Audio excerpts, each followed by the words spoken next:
For the past century, modern psychology and the self-esteem movement has focused a lot on how to get rid of guilt.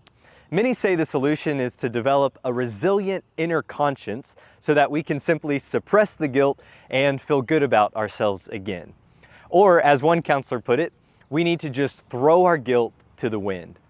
But after several decades of throwing our guilt to the wind or suppressing it and pretending like it's not really there, it clearly hasn't seemed to work.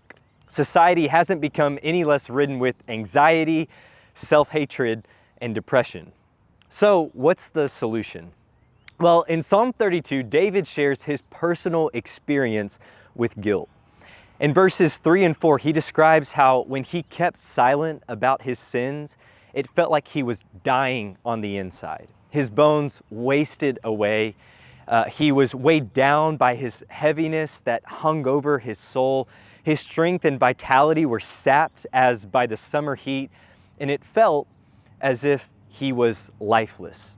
But verse 5 says, "Then I acknowledged my sin to you and did not cover up my iniquity. I said, I will confess my transgressions to the Lord, and you forgave my guilt and my sin."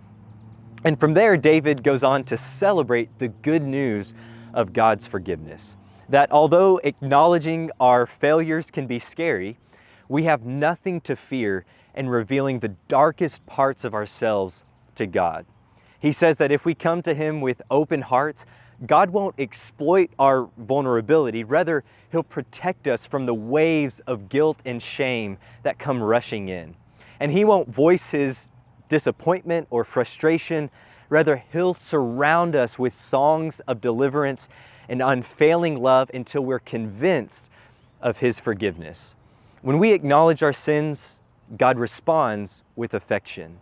Our feelings of guilt dissolve in a deeper experience of His grace. Or as 1 John 1:9 says it, if we confess our sins, He is faithful and just to forgive us our sins and to cleanse us from all unrighteousness. So the solution to guilt is not to suppress it, but to surrender it to God, who showers us with songs of His sacrificial love.